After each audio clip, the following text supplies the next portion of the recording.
I'm Joseph Amadu, the Community Affairs Manager for Sierra Mineral Holdings Limited, Vimetco. Actually, we are here for you to actually see for yourself one of the reclaimed lands, which is Senem 1, joining Senem 2. This was part of those actually inherited from Siromco mines. This one is now fully reclaimed, and we had some disagreement with the landowners for them to take over the land as it is at this status. But for over 2 years, we actually reached an agreement last year, and they have accepted this portion of land that is reclaimed to this status. Now we can see the various varieties of the crops that are doing well there. You can see the acacia, you can see the palm tree. There are other economic trees in within. Sierra Minerals Holding Limited, as you know, probably is one of the large-scale mining companies in Sierra Leone, and happen to be the only one mining company operations for bauxite. We are exporting an average of 1.8 to 2 million tons of bauxite per annum. Of course, like every other operations mining business, every mining operations have an environmental footprint, but it is no longer the same way how people used to operate 100 years back. We presently stand in Wunde 4. This is the part of the Wunde deposit, and this is Wunde 4B mine pit.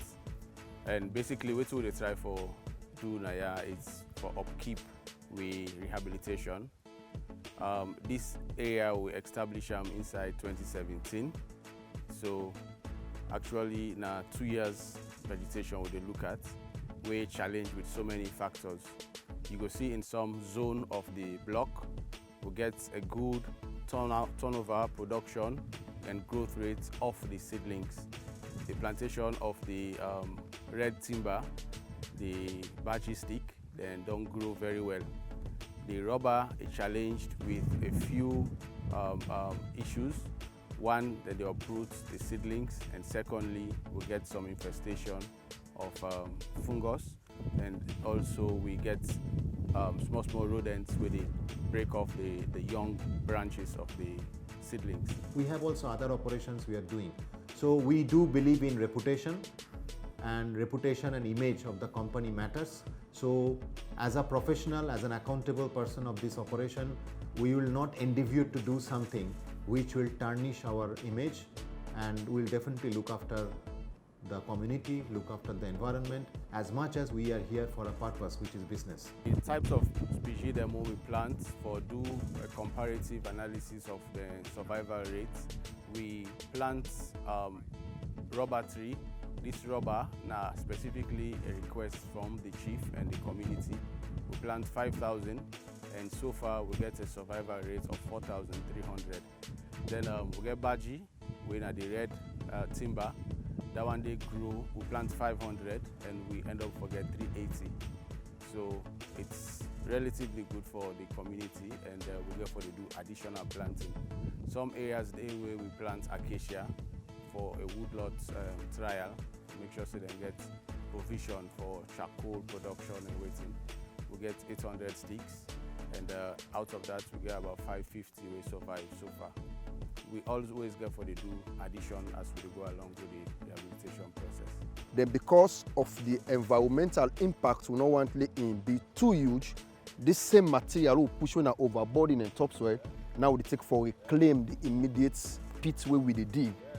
So we try as best as possible for make a gentle slope, even if not to exactly like what you meet them, but we take this same overburden, follow we spread them back, then we take the topsoil, we spread that on top of this overburden, then we plant back material for try for reclaim this land to waiting in BB. We can take some time, but due to the environmental department, where then they focus on fertilizer and other things, we try for reclaim the land here. So that's why if you see the environment and not to that environmental destructive, because we dey really try for meet international standards.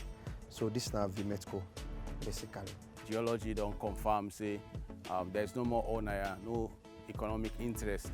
So now it's good for rehabilitation.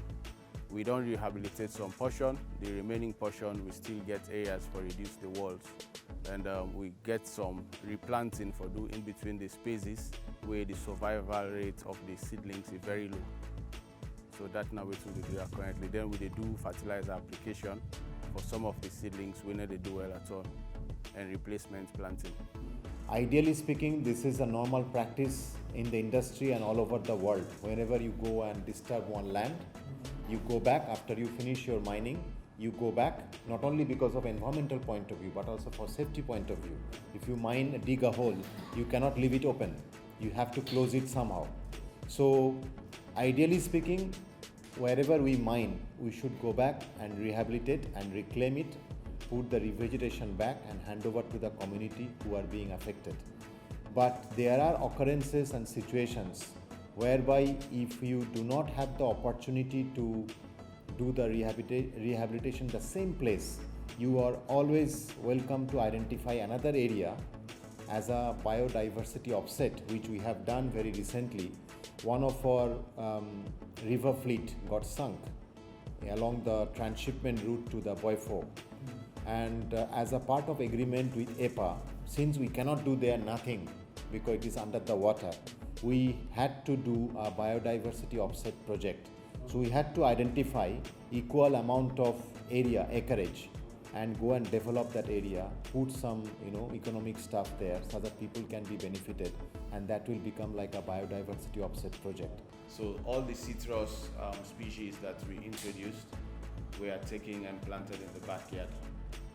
So it's not like, it doesn't serve for community benefit. We should start looking very carefully and stop, if possible, minimize all the artisanal activities in the country. Because people come, people exploit them, and people disappear without actual benefit that's supposed to be shared amongst the local community is not being shared. Money has been withdrawn and taken away. So I suggest that Environmental Protection Agency should increase and enhance their supervisions for all mining companies, including large scale, small scale, artisanals, everywhere. Because as I said, it's not about making money. It's about the future of our future generations, our great grandsons, great daughters. They should be living a healthy life here also.